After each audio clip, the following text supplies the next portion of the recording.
Welcome back. President Cyril Ramaphosa and his cabinet will today meet with Eastern Cape Premier Mabuyane and his Executive Council to discuss conditions and opportunities in the Eastern Cape province. And this is, of course, part of strengthening intergovernmental cooperation, collaboration and consultation. President Ramaphosa has undertaken an oversight visit to the Eastern Cape, and the visit is the fifth engagement between the national executive and provincial governments following recent interactions between the President and provincial governments of Mpumalanga, KwaZulu-Natal, Limpopo and Gauteng. But for more on this matter, we are joined now virtually by Eastern Cape Provincial Government spokesperson Khuselwa Rantjie and program head at the Public Service Accountability Monitor at Rhodes University, Zukiswa Kota. Ladies, thanks so much. Welcome to both of you here on Morning Live. Let me start with you, Ms. Rantjie. As President Ramaphosa returns to Nelson Mandela Bay, how would you describe the state of the city and of the province as he arrives? Good morning, Sakina, to you and your viewers. I think, Sakina, if you look at the Nelson Mandela Bay Metro and what has been the developments over the last couple of years, you would say that we are at a space where there are concerns in terms of the governance of the city, concerns in terms of the rate of crime in the Nelson Mandela region. If you look at the crime statistics, they are telling a story that this is one of the areas where we need greater interventions as a province working with national, and we're hoping that through this visit of the president and his national executives, those are some of the issues that will be dealt with, and we begin as the three spheres of government to engage on how we can improve the situation for the citizens of the Nelson Mandela Metro. But also, if you're looking overall in the province of the Eastern Cape, we are having areas where we're doing very well in terms of development. If you're looking at where we are currently in the education system, whether you're talking of the outcomes from that specific sector, or you're talking about the building of infrastructure, you would say that we are looking good. And obviously there are areas as we start the seventh administration that we need to just make sure that we reinforce, and today's meeting, Sakina, is going to assist us as a province to look further into those issues, and we agree on areas where government will work together and be supported where necessary by the national sphere of government. And also just for the areas, if you look into issues around economic development, the province has done well in the last term in terms of attracting investment, but there are issues of infrastructure that require the attention of national government. If you're talking about our port system, if you're talking about our national roads, as well as just the rail transport that require improvement to ensure that the Eastern Cape takes this work a step further in terms of our targets for the seventh administration. Ms. Kota, as an independent body, listening to what Ms. Rantjie describes, and what have you identified as the Public Service Accountability Monitor with regard to progress made, and also some of the underlying areas within the Eastern Cape that the province is still grappling with? Thanks, Sakina, and also our appreciation for this platform. Perhaps to start where where we're talking about education, I think it is important to acknowledge, as Ms. Rantjie says, that there have been strides made in the context of education and improvement in outcomes. We've seen those trends on a national basis. But I think it is important to emphasize that certainly in the Eastern Cape, at the PESAM, we've looked at education over several years, as far back as 1999 to some degree, but certainly more consistently in the last sort of 10, 12, 13 years. And in that period, what we really have seen are in terms of some of the fundamental aspects where it comes to learning environments. I think many can attest to the fact that there simply have not been adequate changes. There hasn't been enough progress in that space.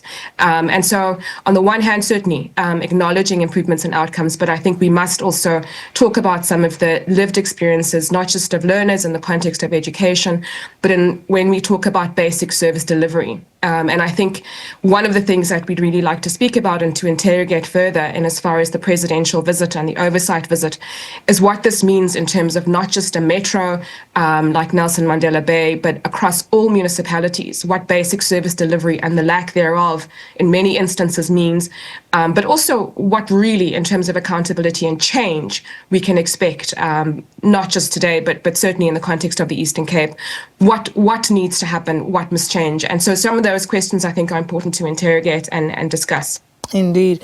Now, Ms. Rantjie, going back to yesterday and what the President and the Cabinet Ministers with him saw in the province, you have 3 active ports. The Eastern Cape is literally sitting on a gold mine of maritime resources and potential. But how have these ports contributed towards the economic development in the province, especially given what you mentioned previously in your first response, to help grow the economy, to help facilitate the joblessness across the province? How has that assisted?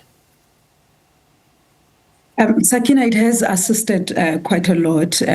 That's why we are continuing to say that there needs to be further developments to ensure that we push economic growth in the Eastern Cape. If you look at just the last 10 years, in the Eastern Cape's exports amounted to about 76 billion rands, and it was driven mainly by the agricultural sector as well as the automotive sector. And we are hopeful that with further developments in the space, we could see much more. Earlier, I think it was last week when Transnet opened up a new terminal in the East London port, which is earmarked to further assist the automotive sector in terms of exporting their products to international markets. Also, if you look at the growth of the 2 SEZs in the Eastern Cape, being the East London IDZ as well as the Guha IDZ, they've been really linked to the growth of the ports. So there are projects, if you're looking at just the port of Ngqura, where the President visited yesterday, that require, that will be implemented in the current term to the next term of government. And those projects are going to further enhance the work that is being done by the Guha SEZ, whether you're talking about the LNG, you're talking about the improvements of the terminals and ensuring that the port of Ngqura really is able to operate at its full capacity. Those are the conversations that in government we're currently having, and ensuring that the relevant resources are put in place to implement these projects. Also, Sakina, we are not, or we are working with the national sphere of government in terms of further developments in the Wild Coast area. If you're looking at the port of Port St. John's, there are developments in that specific area to ensure that that region, which is OR Tambo, grows further. If you're looking at what my colleague was saying earlier, that our growth need not just focus on the metros, but we're working as government to ensure that investment in the province goes beyond the 2 metros, but to the regions that are almost rural or that are more rural than the 2 metros. Hence, it becomes important for us that this development of the port of Port St. John's happen within the next couple of years, Sakina.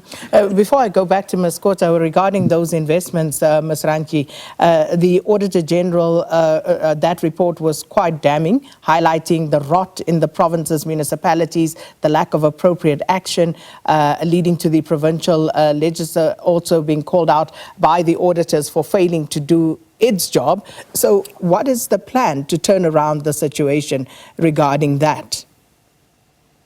There's work, Sakina, that we started already in the sixth term of administration led by the MEC for Kota, wherein there has been a team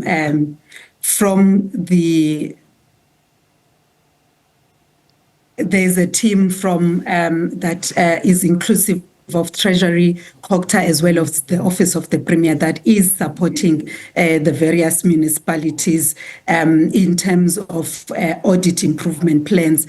It's really important to acknowledge that we are not yet where we should be, but there are shining examples. If you look at municipalities like Muma and some of the municipalities in the Jokabi district, and we have encouraged as the provincial government the municipalities to work together to learn from each other so that best practices are shared within the system and there's improvement right across. But one of the areas that we'll be looking at, Sakina, is the two metros, because it is our belief that looking at the resources that go to both the Nelson Mandela Bay Metro as well as the Buffalo City Metro, if we could have a focus and turn around the situation in terms of accountability, improving accountability, ensuring that there are proper systems that promote good governance in those municipalities,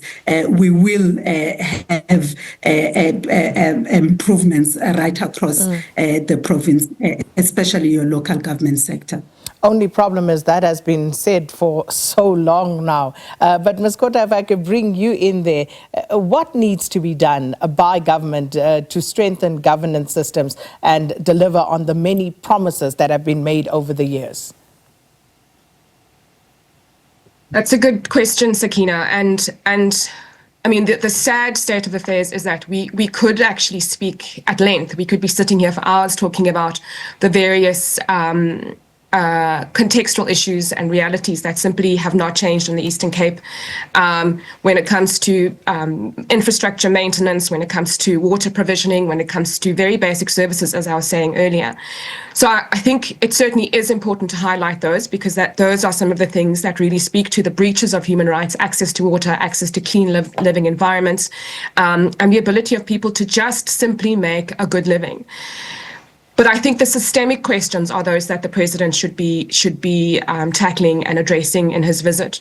One of those primary systemic issues relates to, and we make it a point to track commitments that are made, in this instance, in the State of the Nation address, for instance, at the beginning of the year. One of the things that was very promising, which again comes back to the systemic issue, is that the president committed to working with municipalities to establish professionally managed, ring-fenced utilities for water and electricity and services, to ensure that there are adequate investments and maintenance. But in addition to that, to reviewing the funding model for municipalities, as many of them do not have a viable and sustainable revenue base.